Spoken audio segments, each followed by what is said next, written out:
Chapter 1. A Big Surprise. Cedric Errol and his mamma were very good friends. This was important because there were only two of them.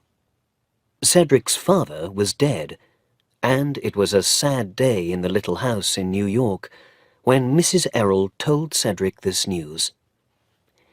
"Dear, dear Ceddy," she said, "your papa was very ill last week, and he's not coming home to us. He's never coming home again because—" And then she began to cry. Cedric was only 7 years old, but he was a very loving little boy. He went at once to his mamma and put his little arms around her and his face next to her face. They did not need any more words. So Cedric and his mother were alone in the world. Mrs. Errol's mother and father were dead, and Mr. Errol's family was in England. Mr. Errol's father, Cedric's grandfather, was an important man. He was the Earl of Dorincourt, the head of one of the oldest and most famous families in England. He lived at Dorincourt Castle and was very rich. But he was not a nice person. He was an angry, bad-tempered old man, and he hated America and Americans. So when his youngest son, Cedric's father, married an American girl in New York, a girl without money or family, just a nobody, the Earl was very angry. He wrote this letter to his son. "Never come to Dorincourt Castle, and never write to me. I don't want to see you again. Don't ask me for help or money. You can live or die. I don't want to know. You are no longer my son." The Earl had two older sons, but they were bad, selfish men. They spent the Earl's money on horses and women, never said a kind word or did a good thing in their lives. Nobody liked them, and their father hated them. They were a black page in the book of the Dorincourt family. Cedric's father was very different from his brothers. He had a beautiful face, was tall and strong, and had the kindest heart in the world. Everybody loved him. He was very sad when his father's angry letter arrived. He loved his home in England, and he even loved his bad-tempered old father. But he was young and happy with his sweet young wife. Soon Cedric arrived, and there never was a happier child than little Ceddy. He slept well, he ate well, he smiled a lot and never cried. And he had big brown eyes and beautiful golden yellow hair. When he was older, he still smiled a lot, and he was the happiest, friendliest little boy in the world. Everybody liked him. Everybody liked to talk to him when they met him in the street. He had some good friends. There was Mr. Hobbs, the grocery man, in the store at the end of their street. There were the children along the street, and there was Dick, the bootblack boy. And there was Bridget. Bridget had 12 children, and her husband was a builder. But he was often ill and could not work. And then there was no money for the rent. Cedric felt very sorry for them all when life was difficult. Cedric's best friend was his mamma. Her eyes were sad, and she always wore a black dress, but she was young and pretty, and she loved her little boy very much. So life went on for Cedric Errol and his friends. Then, one day, everything changed. Mrs. Errol had a visitor from England. He was a tall old man in dark clothes. His name was Mr. Havisham, and he was the lawyer for the Earl of Dorincourt. He had some very surprising news for Cedric's mother. "You know that the Earl had 3 sons, Mrs. Errol," he said. "The 2 older sons, Bevis and Maurice, died 2 or 3 months ago, one in an accident, and the other from an illness. They were not married, and they had no children. Your husband is dead too, and so his son is now the heir. Cedric Errol is now Lord Fauntleroy, and the next Earl of Dorincourt after his grandfather dies." Mrs. Errol's face went very white. "Oh," she said, "is the Earl going to take Cedric away from me? We are so happy together. I tried to be a good mother to him." Mr. Havisham was not a family man. He was a lawyer, a cold man of business. But he saw that Mrs. Errol was a loving mother. His next news was difficult to say. "I must tell you, Mrs. Errol," he said, "that the Earl is not very friendly to you. He does not like America or Americans, and he was very angry when his son married you. I am sorry to say this, but he does not want to see you. He wants Lord Fauntleroy to live with him at Dorincourt Castle, but he wants you to live in a different house. He is giving you a house called Court Lodge, and there Lord Fauntleroy can visit you every day." Mr. Havisham watched Mrs. Errol carefully. "Is she going to cry?" he thought. He did not know the right words to say to a crying woman. But Mrs. Errol did not cry. She stood for a moment at the window, then turned and looked at the lawyer. "My husband loved Dorincourt," she said quietly. "He loved England and everything English. He was very sad to leave it all.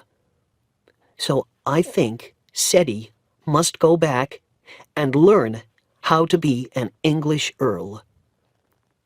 She looked at the lawyer with her sweet, sad eyes. "I hope the Earl can learn to love Ceddie. He is only little, and he is a very loving child." Mr. Havisham thought about the old Earl.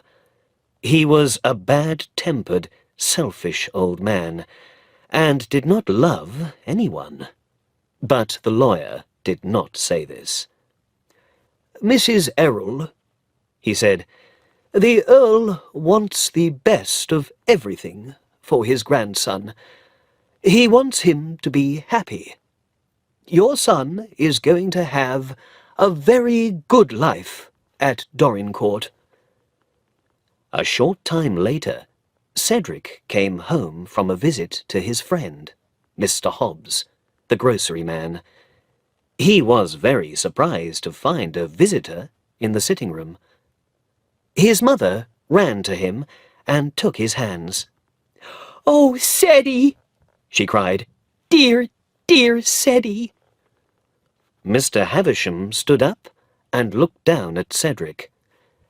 "And so this," he said slowly, "is little Lord Fauntleroy." Chapter 2. Saying Goodbye to America. It was a lot of news for a 7-year-old boy.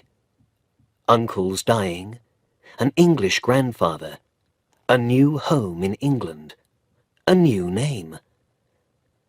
He did not understand it all at first, and when he did, he was not very happy. "Oh, dearest," He said to his mother. Cedric's father always called her dearest, and so the little boy used the name too. "I don't think I want to be an earl. None of the boys in our street are earls. Please, can I not be one?" "Your papa loved his home in England, Ceddie," said his mother. "I think he would like you to go there and be an earl one day." "I'm sorry to leave all my friends, Dick and Bridget and everyone," said Cedric sadly. "And Mr. Hobbs isn't going to like the news. He says kings and lords are all bad people. America has a president, and Mr. Hobbs says presidents are much better than kings." The next day, Cedric went to see Mr. Hobbs at his grocery store. He sat down in his usual place, but at first he could not find the words to tell Mr. Hobbs his news. Then he said it all at once, very quickly. Mr. Hobbs stared at him. "Well," he said, "can this be true?" "Yes, Mr. Hobbs," said Cedric. "I'm sorry to say it's all true. Mr. Havisham says I am Lord Fauntleroy now, and one day I'm going to be the Earl of Dorincourt after my grandfather dies." "Well," said Mr. Hobbs, "well, well, well." They talked about it for a long time, and in the end, Mr. Hobbs was happier about lords and earls. He liked his young friend very much. He first knew Cedric when he was 6 weeks old, and he had a grandfatherly interest in the boy. But he did not like Cedric going to England. "Can't you stay here and be an earl?" he asked. "No, I can't," said Cedric sadly. "Dearest says we must go to England."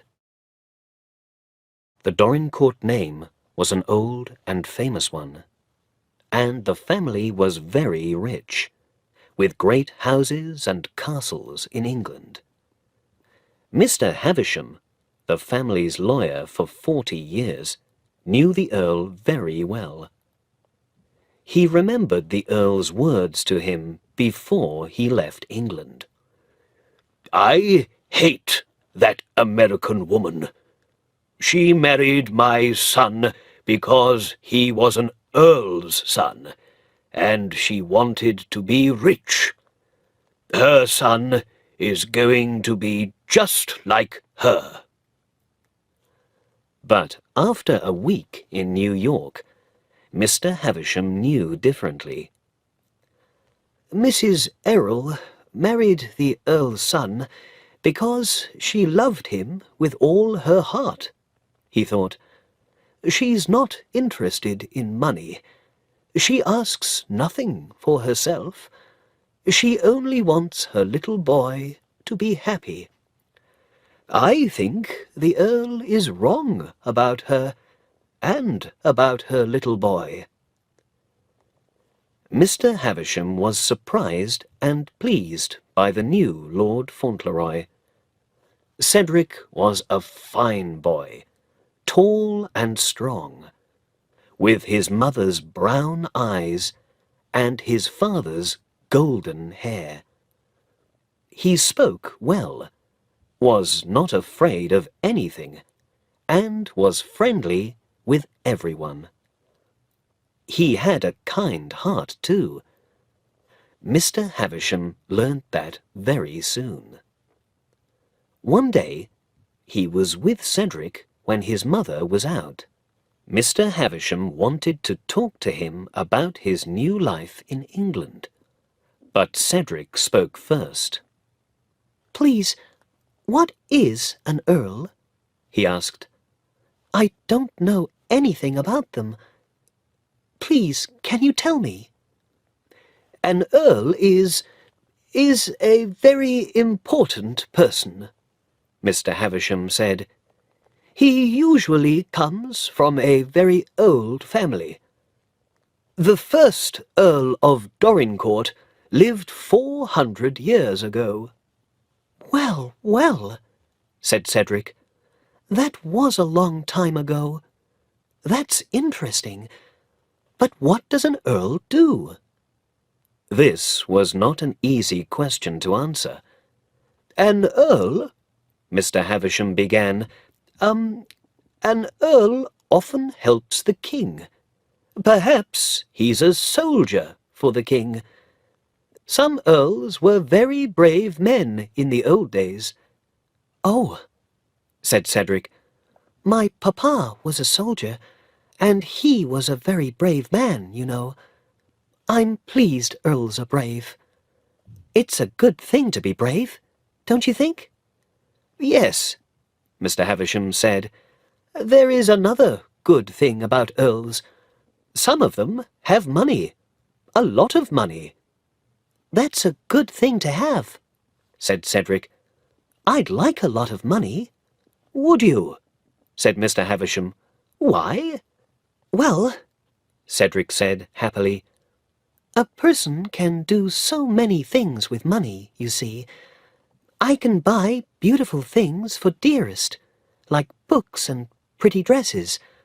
I can buy a warm winter coat for Bridget.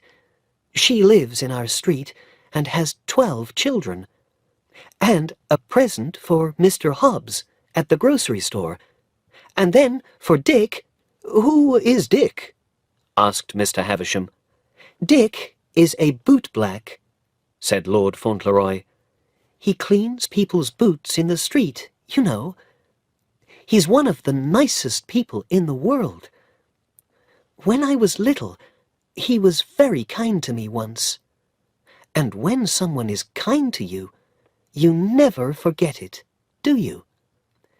And what would you like to do for Dick? Asked the lawyer. He smiled a little smile.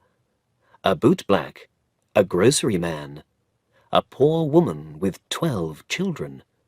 Strange friends for the grandson of an earl. "Buy the business for him," said the young lord happily. "He works for Jake now, and Jake is no good, you see. Dick does all the work, and Jake takes all the money. Dick gets so angry. Dick needs new brushes and new clothes and a sign, and then he can get somewhere." At that moment, Mrs. Errol came home. "I am so sorry to be late," she said. "I was at the house of a friend. Her husband is ill, and she needs help, poor thing." "Oh!" cried the young lord.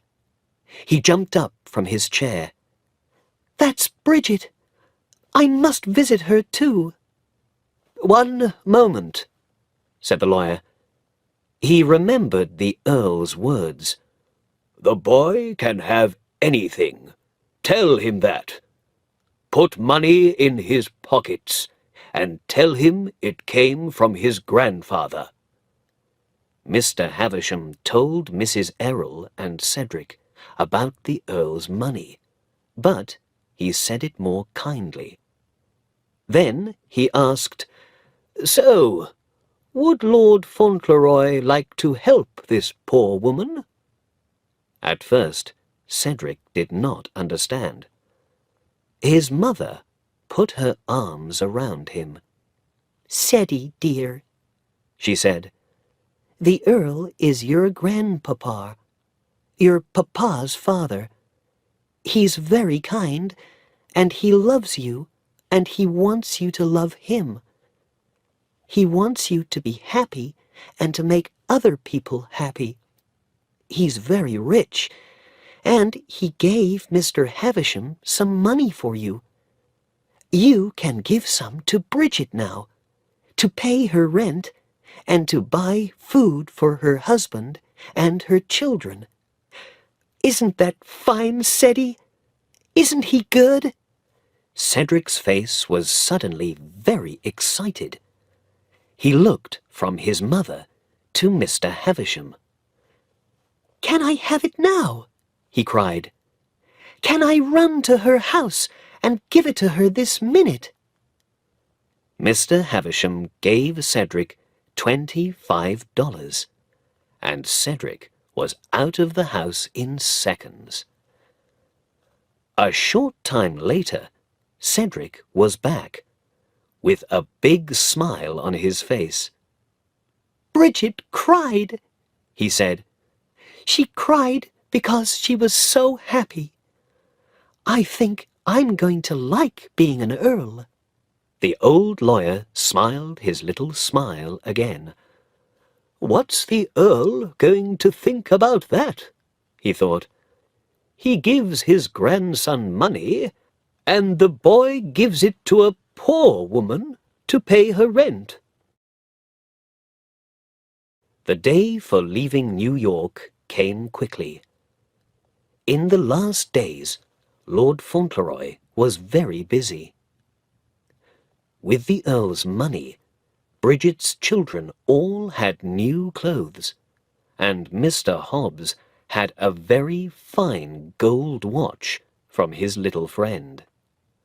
Look, said Cedric. The watch has our names on the back, so you can't forget me.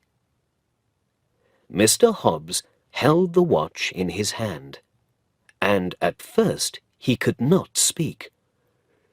I'm not going to forget you, my boy, he said at last. You never forget a good friend, do you? Dick, too, could not find words at first to thank his little friend. He now had new brushes, a big new sign, and the best bootblack business in New York. On the last day, he came to the house to say goodbye. I'm sorry he's going away. I really am, he said to Mr. Havisham. I never had a friend like him. Dick shook Cedric's hand for a long time. Goodbye, he said. Write and tell me all about it, earls and everything. That evening, Cedric's mamma was very quiet. Cedric held her hand. It's sad saying goodbye to all our friends and our little house, isn't it, dearest? He said. Yes, Ceddie dear, it is, she said. Very, very sad. Chapter 3. A New Life in England. The ship from New York to England took 11 days, and the young Lord Fauntleroy made a lot of friends in that time. Everybody liked him, and everybody was interested in the story of his family. Cedric learnt a new piece of the story on the ship. We're going to have different homes, Ceddie, his mother told him. You must live in the castle with your grandfather, and I have a little house called Court Lodge, not far away. You can run in and see me every day. Cedric could not understand this, and was very unhappy about it. But why? He asked again and again. When you are older, his mother said sadly, I can tell you, but not now. To Mr. Havisham, she said this: The Earl hates me and does not want to see me. I don't want Cedric to know that, because how could he understand it? He is a loving child, and I want him and his grandfather to be friends. It is better for the Earl that way. I don't like it, Cedric said later to Mr. Havisham. but Dearest tells me I must live with my grandfather because, you see, all his children are dead. You must be sorry for a man when all his children are dead. Mr. Havisham smiled. He enjoyed his little talks with Cedric very much. "Are you going to like the Earl?" he asked. Yes, said Lord Fauntleroy. of course, a boy must like his grandfather. And he's very kind to me. On his first night in England, Cedric stayed with his mother in her little house near the castle. But Mr. Havisham went up to the castle to see the Earl. The Earl was in a big chair by the fire. He had a bad right foot, and it gave him a lot of pain. And when his foot was painful, the Earl was even more bad-tempered than usual. "Well, Havisham," he said, "what's the news?" Mr. Havisham began to tell him about the ship. But the Earl did not want to hear about that. "Yes, yes, yes," he said angrily. "But what about the boy? What kind of a boy is he? Is he stupid? What does he look like? Does he talk all the time in that stupid, noisy American way?" Mr. Havisham smiled his little lawyer's smile. "He is different from most English children, I think. But one thing, my lord. The boy knows nothing about your feelings about his mother. She said nothing to him because she wants you and him to be friends. So he thinks you are the kindest grandfather in the world." "He does, eh?" said the Earl. "So when you speak of his mother, please be careful." "Ha!" said the Earl. "The boy's only 7 years old." "Those 7 years were all at his mother's side," said Mr. Havisham, "and she has all his love." The next afternoon, the Earl's carriage carried Lord Fauntleroy and Mr. Havisham up to Dorincourt Castle. At the great front door, all the servants of the house waited to see the new Lord Fauntleroy, the little boy from America. When Cedric got out of the carriage, everybody had something to say about him. "Oh, look! He's just like his father, with the same hair, the same eyes. The dear little boy. And he's got his father's happy smile, too. Look!" "I'm sorry for him, living with that bad-tempered old man. Nobody ever gets a kind word out of the Earl. And his poor young mother, living all alone at Court Lodge, without her little boy. I'm sorry for her, too." Cedric smiled and said hello to everybody in his usual friendly way, and went into the house with Mr. Havisham.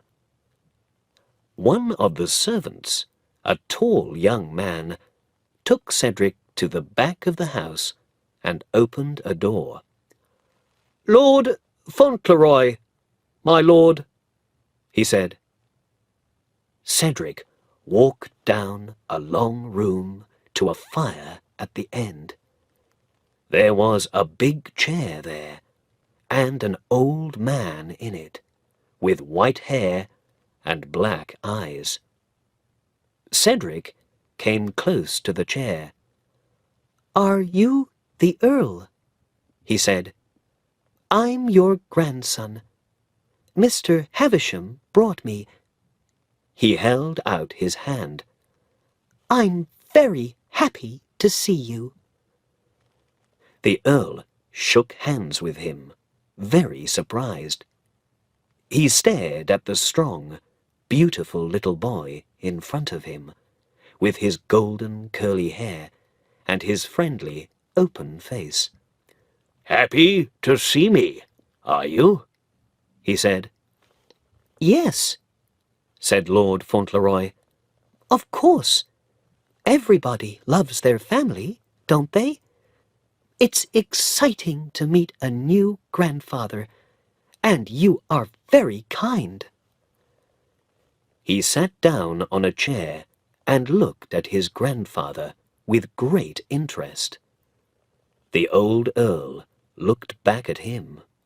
He did not like anybody in his family. He was bad-tempered with them all, and they all hated him. "Kind?" he said. "How am I kind?" "Because of the money," Cedric said happily, "for Bridget and Dick. I wanted to thank you." "Bridget? Dick? Who are they?" said the Earl. And so Lord Fauntleroy told his grandfather all about his friends in New York, about Bridget and her husband and her 12 children, about Dick and Jake and the bootblack business. The Earl of Dorincourt did not like children, and children were usually afraid of him. But Cedric was not afraid, and he talked in his usual friendly way. "He thinks I'm his friend," thought the Earl, "and he wants to please me." This was a new feeling for the Earl. Cedric was only a little boy from America, but perhaps it was nice for the Earl to see a smiling face for once. They talked all evening, through dinner and after dinner. In the end, Cedric went to sleep in front of the fire. The Earl called a servant. "Carry Lord Fauntleroy up to his bedroom," he said. "Be careful with him. The boy's tired." Chapter 4. The Earl and his Grandson. The next morning, there were more surprises for Cedric. He had a servant, Mary, and 3 rooms in the castle. A room to sleep in, a room to have breakfast in, and a room full of books and toys and games. Wonderful games. Later, when he went down to the Earl in the long room, he took one of the games with him. "Thank you very much for all the wonderful things. You're so kind," Cedric said happily. "This game is really good. Would you like to play it with me?" The Earl was in a bad temper and his foot was painful. He did not give money and toys to his grandson because he had a kind heart. He gave these things because he wanted the boy to forget his mother. He opened his mouth to say, "No, I don't play children's games." but he did not say it. He said, "Very well, you can teach me." When the tall young servant came in with a visitor, Mr. Dawson, the vicar, they heard excited cries and laughing. That's 2 out. Bad luck, grandfather. Mr. Dawson usually hated his visits to the old Earl, but today was different and surprising. "Good morning, Dawson," The Earl said. "My grandson is keeping me busy." He put his hand on Cedric's head and nearly smiled. "What is it today, Dawson?" It's Higgins of Edge Farm, my lord, said Mr. Dawson. He can't pay his rent. He needs more time. Every house in the village and every farm for miles around Dorincourt all belonged to the Earl. The villagers and the farmers paid their rent to the Earl's man, Mr. Newick. And Mr. Newick was a hard man. Mr. Dawson came to the Earl many times a year with the same question. Can this family or that family have more time to pay their rent? And the answer was always, "No." "Higgins," said the Earl, "he's a bad farmer, and he's always late with his rent, Newick tells me." His wife is ill, and 2 of his children, Mr. Dawson said. and Newick wants to put them all out of the house into the street.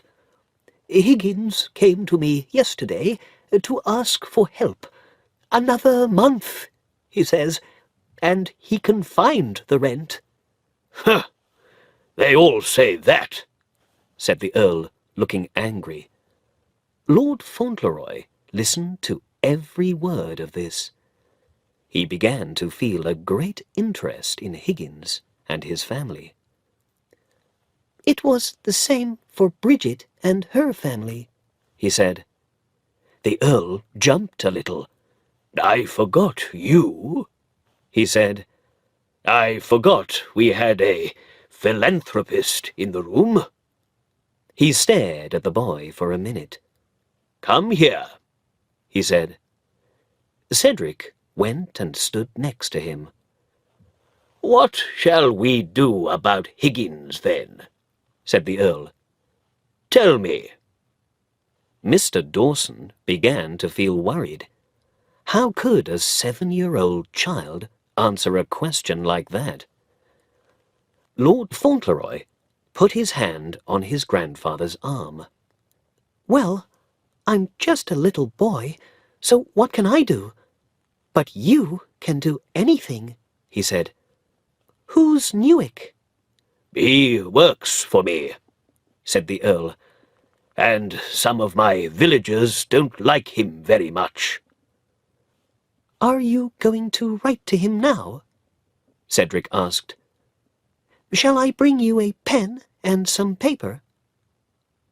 In Cedric's world, there was only one answer to the question about Higgins.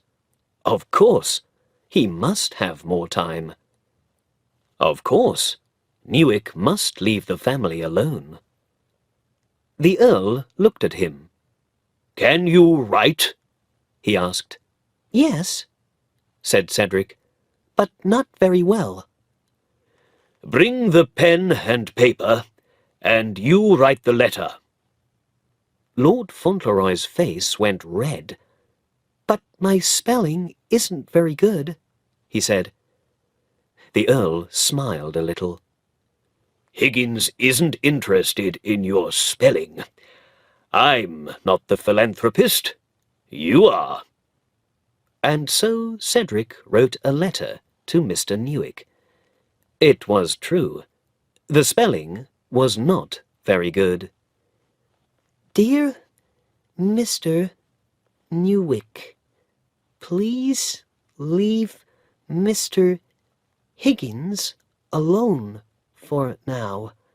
He can pay when he is ready. Yours, Fauntleroy.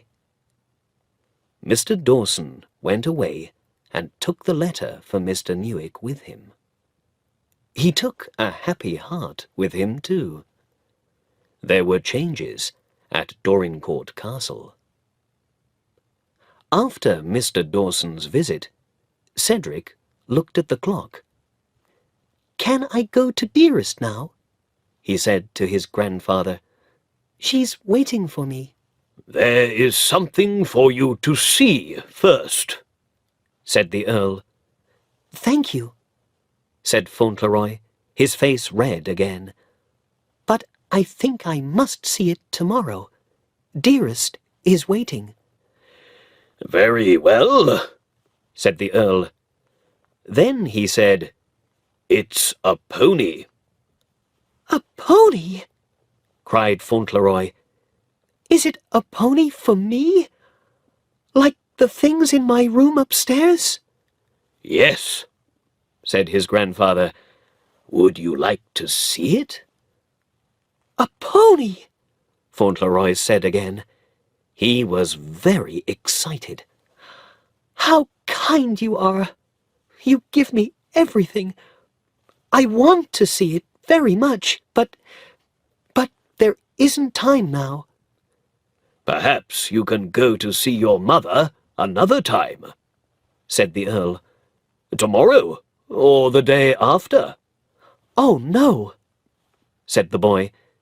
She thinks about me all the time, and I think about her too. I must go now. They went down to Court Lodge in the Earl's carriage. Cedric talked all the time, very happily. You're a very kind man, Grandfather. You're always doing good things and thinking about other people. He counted on his fingers. Do you know, 27 people are happy because of you? 27! The Earl said nothing. He thought about his life, a rich, selfish, bad-tempered life, without friends or loving family. When did I say a kind word, or do a good thing? Now this child is calling me kind and good, and I know that is not true.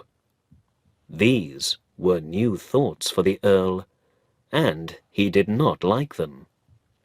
When they arrived at Court Lodge, Cedric was out of the carriage in a second, running to the front door. The Earl watched from the carriage. The door opened, and a young, pretty woman in black ran out. Cedric jumped into her arms, smiling and laughing. The Earl closed the window, and his carriage drove away. Chapter 5. News from Mr. Havisham. The news went round the village and the farms faster than a carriage with 6 horses. Did you hear? The vicar went up to the castle and spoke to the Earl about poor Mr. Higgins. And the boy was there, little Lord Fauntleroy.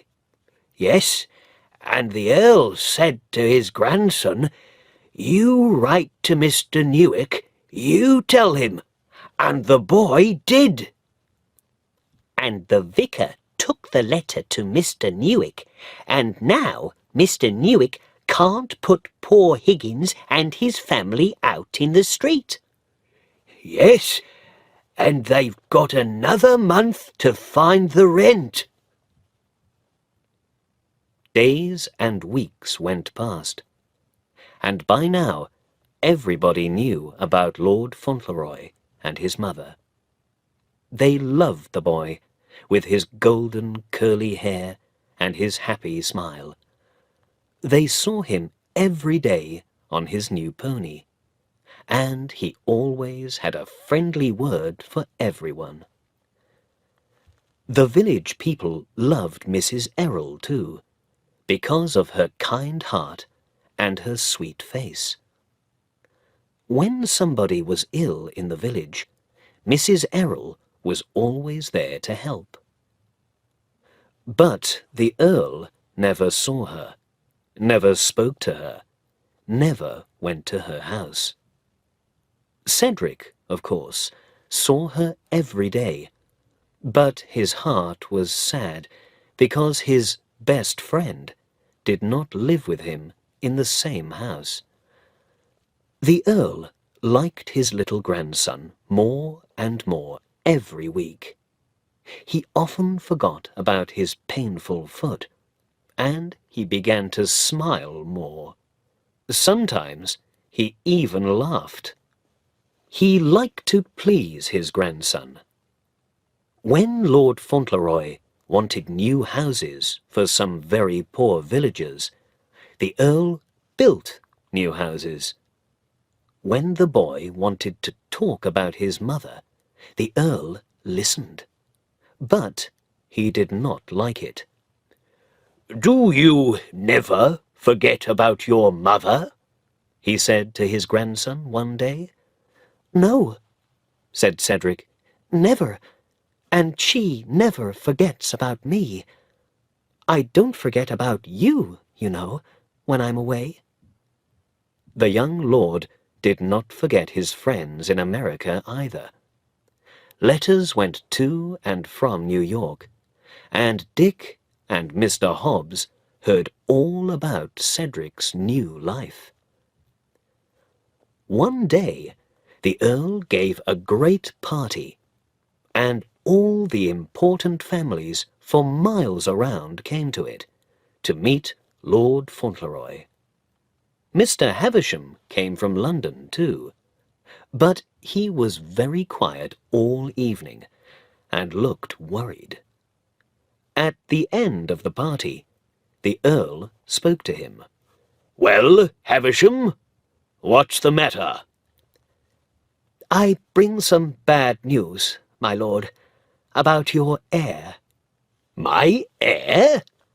Fauntleroy is my heir. What do you mean? My lord, said Mr. Havisham, Cedric Errol is not your heir. He is not Lord Fauntleroy. The true Lord Fauntleroy is the son of your oldest son, Bevis, and at the moment he is in London with his mother. The Earl's face was as white as his hair. Bevis? He said. This isn't true. Havisham, tell me this isn't true. A woman came to my office this morning, said Mr. Havisham. Bevis married her 6 years ago in London. She has all the papers. He left her after a year, but she had a son. He's now 5 years old. The woman is American. She's beautiful, but, well, she can only just write her name, and she's only interested in the money. The Earl's face was now dark red. He jumped up from his chair and began to walk up and down the room. Bevis was always the worst, he said angrily. I hated him, and he hated me. I must stop this. Cedric is very dear to me, Havisham. very dear. He's a fine boy, and he's going to be a better Earl of Dorincourt than me, or any child of Bevis's." Far away in New York, two of Cedric's friends sat round a table in a grocery store. They ate a supper of bread and cold meat, and talked about Lord Fauntleroy. Dick usually came round to the grocery store once a week. He and Mr. Hobbs were now good friends, and they enjoyed reading the letters from England and talking about them. When they wrote back to Cedric, Mr. Hobbs helped Dick with his writing, because writing was difficult for Dick. "I didn't get much time for school, see?" Dick told Mr. Hobbs one day. "Pa and Ma were dead, and there was no money. So me and my brother worked." "That was your brother Ben, was it?" Mr. Hobbs said. "Yeah, my older brother," said Dick. "He was good to me, Ben was. But then he married this girl, and oh dear, she was bad news. She was a good-looking girl, big black eyes, long black hair, but she was always angry about something or somebody, me or Ben or the baby. I remember she broke a plate on Ben's head once. She hit the baby, too. A nice mother she was." "Women," said Mr. Hobbs. "Best to keep away from them, I say. I never married." "Well, she didn't stay long," Dick said.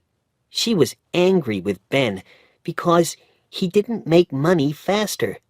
So one day she left, with the baby. We never saw her again. She left New York, someone told us." "What happened to your brother?" Mr. Hobbs asked. "Ben's out in California now, working with horses on a big farm somewhere. He was sad about Minna and his baby son for a long time. Poor old Ben." After supper, Mr. Hobbs took out a letter. "This came from our friend today," he said. "Let's read it together now." He opened the letter, and they began to read. "My dear friend, Mr. Hobbs, I have some surprising news to tell you and Dick. I am not Lord Fauntleroy, because my Uncle Bevis, he is dead, had a little boy, but nobody knew about him. My Uncle Bevis was the oldest son of the Earl, and so his son is Lord Fauntleroy, and I am just Cedric Errol again. My papa was the youngest son, and youngest sons don't have anything, so I am not very rich, and I am going to learn to work, perhaps with horses, because I like them a lot. My grandfather is very angry about it, and I never saw him angry before. With love, from your old friend, Cedric Errol, not Lord Fauntleroy." "Well," said Mr. Hobbs, "well, I don't know. Did you ever hear anything like that before?" "No, I didn't," said Dick. "But I know one thing. Young Cedric needs his friends at a time like this. Let's write back to him, Mr. Hobbs, and let's do it now." Chapter 6. News from America. The story about the new Lord Fauntleroy was soon in all the newspapers in England. And in Dorincourt village, of course, nobody could stop talking about it. "The Earl is so angry about it. He doesn't like the woman, and he doesn't want the boy. Yes, and they say he's got 20 lawyers in London, all working on it, looking into things, asking questions. Did you see the woman, Bevis's wife, when she came to the castle with her boy?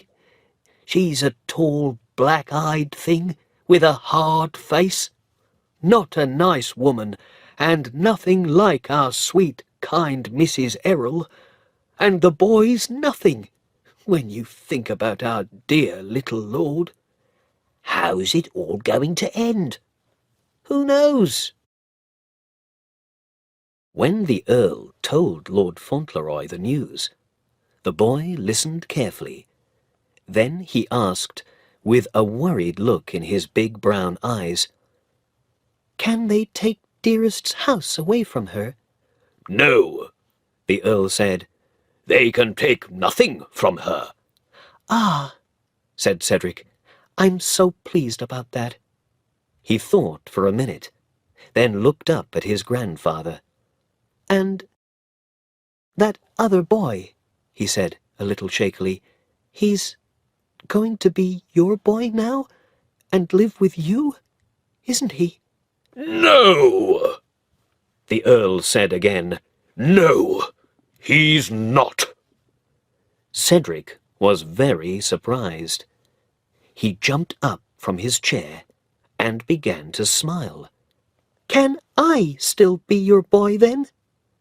I'm not going to be an earl one day, but that doesn't matter, does it? I just want to be your boy, always. The Earl looked down at his little grandson. My boy, He said, and, this is true, his voice was a little shaky too. And there was something in those old, angry black eyes, something new, something different. yes, you're my boy, my only boy, the best boy in my life. Cedric's face went red, and he looked very happy. That's all right then. I was a little worried, but not now. The Earl put his hand on the boy's head. You are right for Dorincourt, and, well, who knows? But always remember, you are my boy, first and last. The Earl talked many times with Mr. Havisham about Bevis's wife and son, and Mr. Havisham talked with other lawyers in London. There were questions about the woman's story. When was her son born? Where was he born? She was Bevis's wife because she had the marriage papers, but was all her story true? Some days later, a visitor came to Court Lodge. The servant, her eyes big with surprise, ran to find Mrs. Errol. It's the Earl, Mrs. Errol, She said. The Earl's here. When Mrs. Errol came into her sitting room, she found a tall old man with white hair. He stared at her. The boy is very like you, He said. People say that, my lord. Mrs. Errol said. You don't want your son to be the Earl of Dorincourt, do you? The Earl said. It's a fine thing to be an earl, Said Mrs. Errol quietly. but it's more important for my son to be a true, kind, brave man like his father, Not like his grandfather, you mean? Said the Earl. I don't know his grandfather, Mrs. Errol looked up into his face. but I know that Cedric loves you. The Earl began to walk up and down the room. Yes, and the boy is very dear to me, He said. I'm an old man, tired of life. But then I found someone to live for. And now this other boy. Havisham told you about him." He came back and stood in front of Mrs. Errol. "I am miserable," he said. "Miserable." Again, his voice was a little shaky. "I hated you once. I don't know why. I came to see you because you are like the boy, and the boy loves you, and I love him.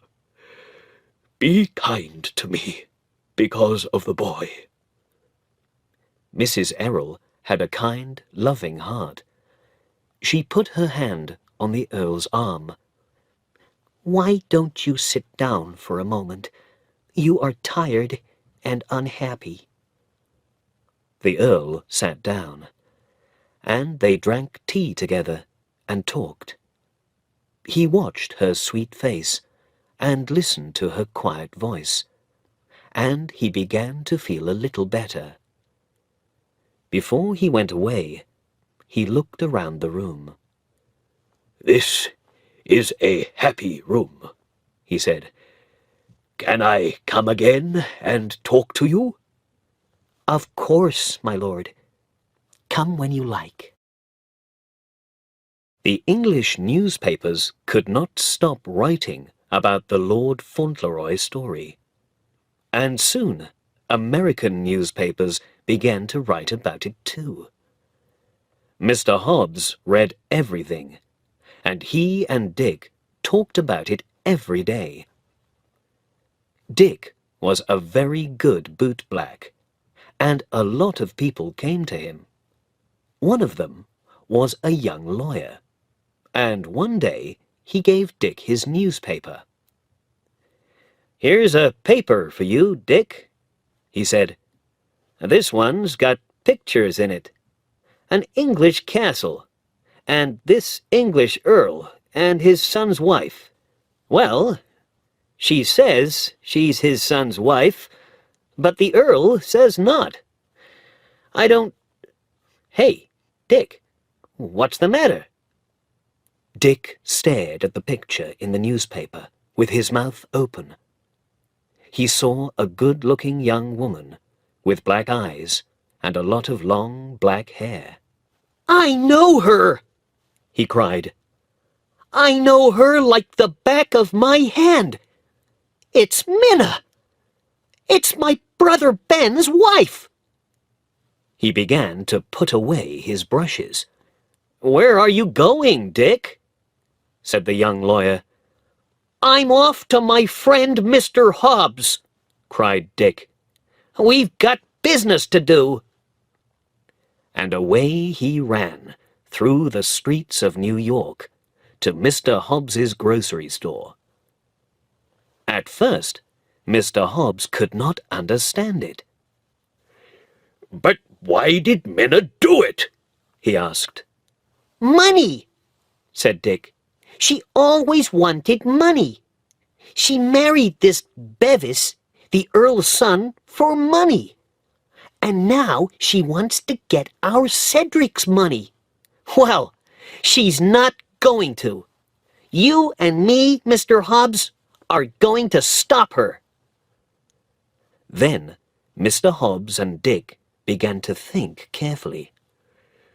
"Dick, you write to Ben, and I'm going to write to Cedric," said Mr. Hobbs. "And that Mr. Havisham, too." "Right," said Dick. "But we need help here, Mr. Hobbs. This is lawyer's work. Why don't I ask that young lawyer? Him with the newspaper." Dick's friend, the young lawyer, was very surprised by the story, but very interested. He began to get busy too, and letters went to California, to London, and to Dorincourt. Chapter 7. Changes at the Castle. Wonderful things always happen quickly. Letters went to and from America and England, and soon Mr. Hobbs, Dick, and Dick's brother Ben were on a ship to England. Things happened quickly because Minna, and it was Minna, was a bad woman, and a stupid one too. When she married Bevis, the Earl's son, she was still Ben's wife, and you can't have two husbands. Her son Tom was 8 years old, not 5, so he was Ben's son, not Bevis's son. She was in a sitting room in the Dorincourt Hotel when the end came.